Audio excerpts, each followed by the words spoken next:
Perkenalkan, nama saya Haris Syafira. Bisa dipanggil Safira. Saya berasal dari kelas 3A Keuangan Syariah. NIM saya yaitu 235144022. Pada kesempatan kali ini, saya akan sedikit membahas tentang teori dari uji statistik non-parametric Kruskal-Wallis test dan uji statistik dari Mann-Whitney-U test menggunakan aplikasi SPSS. Sebelum dari itu, saya akan menjelaskan dulu secara teorinya dari uji statistik tersebut. Langsung saja kita ke PPT-nya. Apa itu uji non-parametric test? Jadi, uji non-parametric test adalah uji statistik yang tidak memerlukan asumsi distribusi data normal dan memungkinkan analisis fleksibel pada berbagai jenis data. Nah, keunggulan utama dari uji tersebut apa sih? Jadi, uji non-parametric ini sangat berguna loh saat penelitian data berbentuk ordinal, tidak berdistribusi normal atau memiliki ukuran sampel yang kecil. Nah, ciri khas dari uji ini yaitu metode ini tuh berfokus pada hubungan data melalui peringkat atau tahapan, bukan pada nilai absolut atau distribusi numerik. Gitu. Nah, kapan sih kita menggunakan uji non-parametric test? Di sini saya sudah rangkum menjadi 4 jenis. Ada sampel kecil, skala data ordinal, distribusi tidak normal, dan mengukur perbedaan antar grup. Kalau di sampel kecil bisa dilihat jika jumlah data tiap grup itu sangat sedikit, maka uji parametrik bisa kurang akurat. Nah, kalau menggunakan saat di skala data ordinal, contohnya kayak ranking kepuasan pelanggan, tingkat ketinggian, kayak misalnya kode 1 atau sampai 5, atau bisa juga skor tes. Nah, yang ketiga ada distribusi tidak normal. Misalnya kayak data panjang stomata seperti yang akan saya praktekkan pada video kali ini, yaitu data panjang stomata, skor kepuasan, atau data ordinal lainnya. Nah, jika uji normalitas misalnya kayak Shapiro-Wilk itu menunjukkan P-nya di bawah 0,05, artinya dia itu datanya tidak normal dan cocok loh, dia tuh pakai non-parametric test. Nah, yang terakhir dia mengukur perbedaan antar grup. Kalau dua grup itu pakainya Mann-Whitney-U test, tapi kalau lebih dari dua grup itu pakainya Kruskal-Wallis test. Nah, uji Kruskal-Wallis itu yaitu metode non-parametric untuk menganalisis perbedaan antara lebih dari dua kelompok independen berdasarkan data ordinal atau kontinu yang tidak berdistribusi normal. Proses penghitungan dari uji ini yaitu data dari semua kelompok itu di-ranking bersama, lalu dianalisis dilakukan menggunakan ranking tersebut untuk menentukan perbedaan yang signifikan.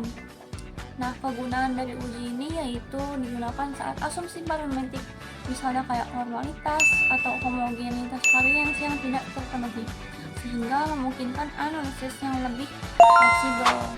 Contoh penggunaan dari uji Kruskal-Wallis yaitu misalnya kayak pelajaran biologi atau survei kepuasan pelanggan atau penelitian sosial.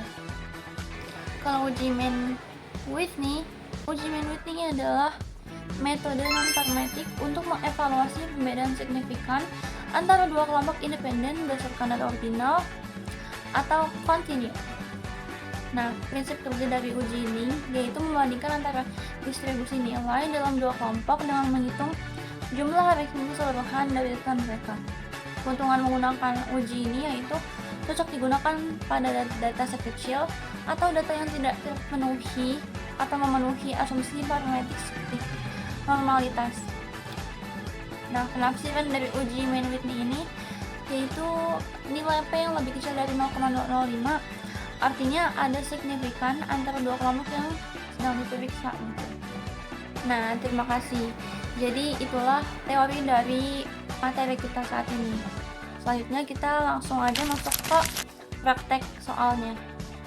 Nah guys, kita tuh menggunakan data dari sini, dari artikel Alfonsin, Kruskal-Wallis, dan Mann-Whitney dengan SPSS. Nah, di sini ini sudah saya masukkan ke dalam Excel. Jadi di sini soal ceritanya yaitu Pak Adi adalah seorang peneliti botani yang sedang meneliti pengaruh ketinggian tempat terhadap ukuran panjang stomata daun pada tanaman teh. Ia mengambil sampel daun dari 5 lokasi berbeda dengan rentang ketinggian ada 5 jenis, yaitu 2101 sampai 2200 mdpl hingga seterusnya, yaitu 2597 mdpl. Dari setiap lokasi, Pak Adi mengukur 5 stomata daun dalam mikrometer dan perolehkan data kayak gini nih. Jadi ada 5 dan panjang stomatanya 25, 26, 27 seterusnya. Nah, Pak Adi ini ingin mengetahui apakah terdapat perbedaan yang panjang stomata yang signifikan antara tanaman teh yang tumbuh pada rentang ketinggian berbeda ataukah tidak. Nah, pertanyaannya yaitu apakah terdapat perbedaan signifikan gitu loh. Nah, ini langsung aja kita kerjain, tapi sebelumnya saya udah ngerangkum jadi kayak gini ya kan. Nah, ini bahan untuk kita nanti masukkan ke aplikasi SPSS. Ini juga nanti saat uji kita tuh akan menguji antara dua-dua ini, jadi supaya nggak kelebihan, langsung saja kita uji.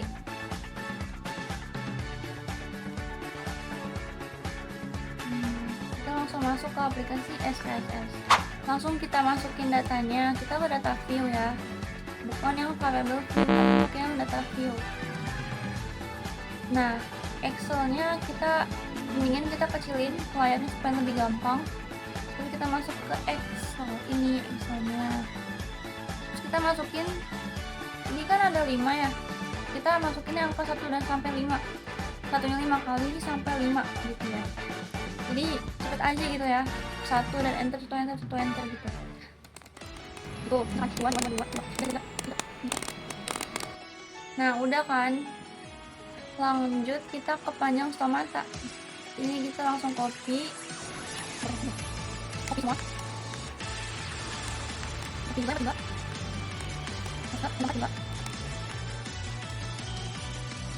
Nah, ini udah kan. Sekarang kita ke variable view. Namanya kita ganti semuanya. Ini kan panjang stomata. Nah, berarti kita masukin aja, kita tinggal copy.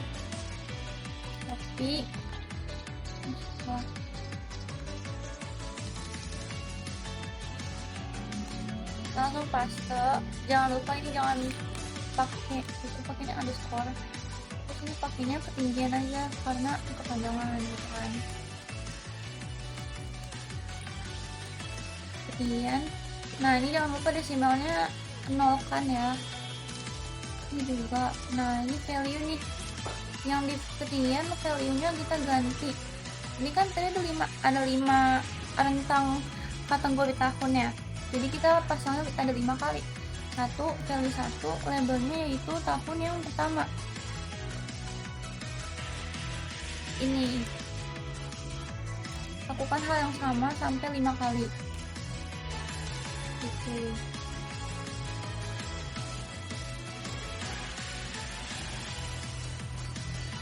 Tiga sekarang.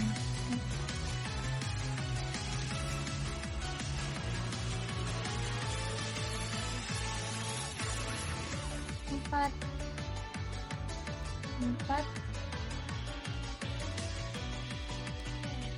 kok 4 doang sih?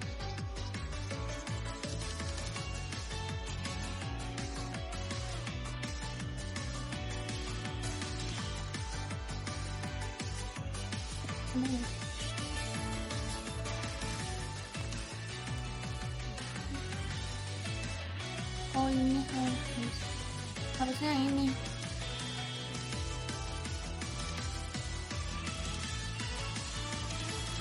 Ini yang kelima, yang terakhir.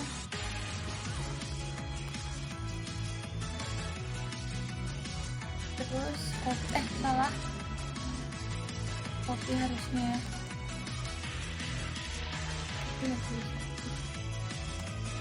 Terus add terus oke. Terus kita klik yang samping, kita cek mixernya harus yang scale semuanya.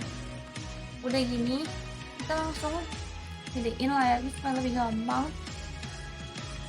Terus langsung aja kita kok analyze, terus kita ke non-parametric test, terus kita ke legacy dialogs, terus pilih yang independent samples. Terus yang panjang mata di test variable list, kalau yang ketinggian di grouping variable. Kita harus ininya harus oke ya guys. Terus kewalisannya harus centang.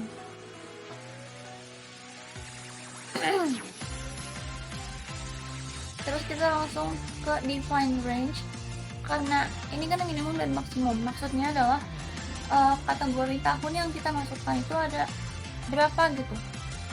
Tadi kan ada 5, berarti 1 sampai 5 gitu. 5 gitu. Continue. Nah, setelah itu kita langsung klik OK. Nah, ini adalah hasil outputnya. Bisa dilihat di sini itu rata-rata dari data panjang stomata yang paling rendah yaitu ada di angka 7,00. Ada pada kategori keempat yaitu ketinggian 2401 sampai 2500. Nah, itu kan yang range ya. Sekarang yang detail statistik.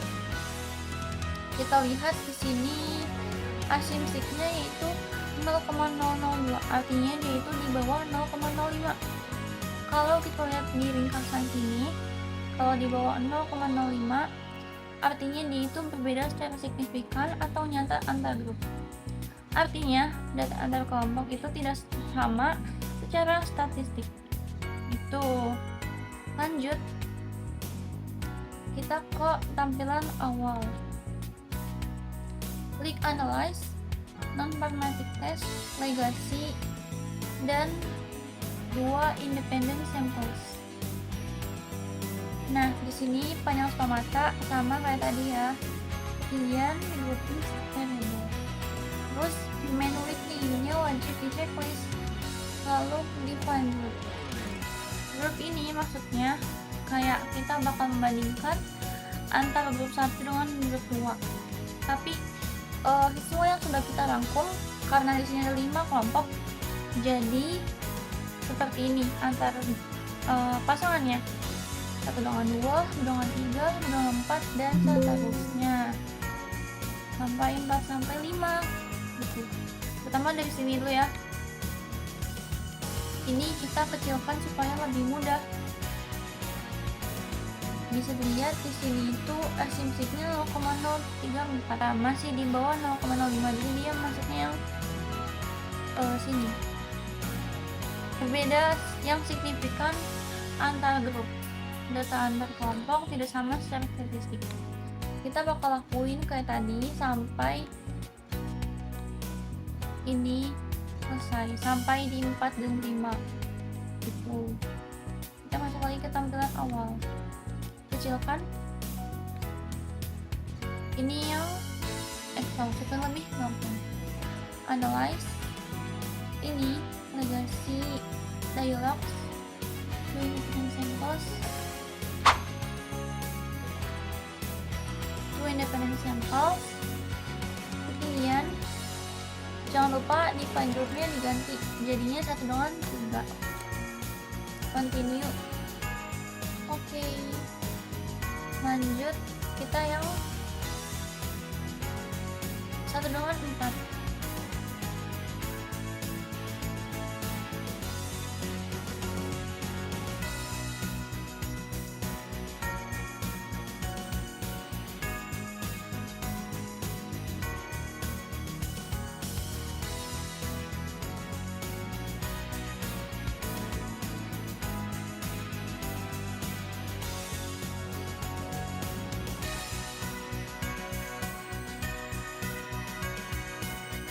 Yang terakhir 4 dan 5.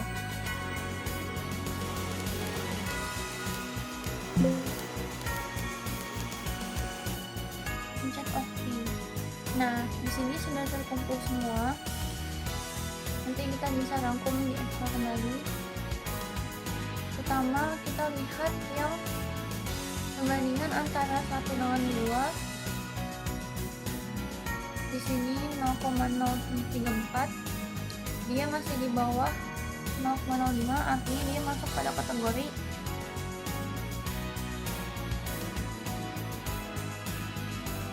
data antar kelompok tidak sama secara statistik atau berbeda yang signifikan. Lalu yang data yang ke 1 dengan 3 0,09, ini juga sama kayak tadi. Data 1 dan 4 sama, data 1 dan 5 juga sama. 2 dengan 3 0,53, ini di atas 0,05 ya, karena ada 3-nya gitu, jadi dia masuk di sini, tidak ada perbedaan yang signifikan. Nice, ini yang ke 2 dan 3 ya. Oke, 2 dan 3 itu tidak ada perbedaan.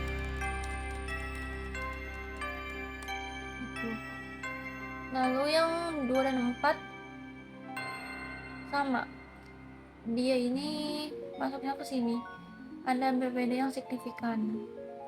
Lalu 2 dan 5 sama, ada berbeda yang signifikan. 3 dan 4 ini di atas, dia ini tidak ada perbedaan yang signifikan.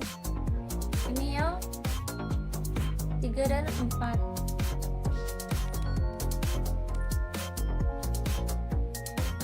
3 dan 5 juga sama.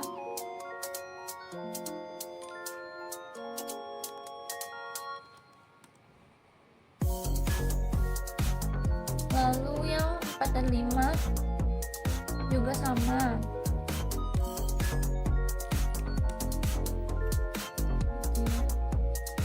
Nah, sudah segitu saja sih. Oke.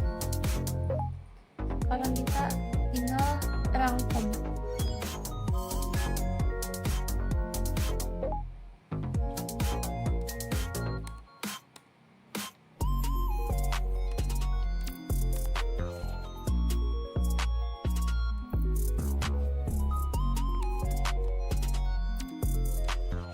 Jadi artinya di data yang aku punya ini panjang stomata dibandingkan dengan bentang ketinggian pada kategori